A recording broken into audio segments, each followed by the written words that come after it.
मुंबईतला महापौर बंगला बाळासाहेब ठाकरे यांच्या स्मारकाला देण्यासाठी मुंबई महापालिका सुधारणा विधेयक विधानसभेत सादर करण्यात आलं।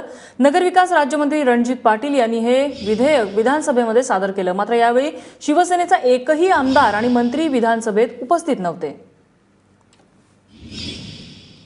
त्यामुळे आश्चर्य व्यक्त होते। हे विधेयक सादर करत असताना शिवसेनेच्या मंत्र्यांची आणि आमदारांची अनुपस्थिती यामुळे राजकीय विश्वामध्ये खळबळ उडाली आहे। चर्चा आता सुरू झालेली आहे। हे विधेयक नगरविकास राज्यमंत्री रणजित पाटील यांनी आज सदनात सादर केलं।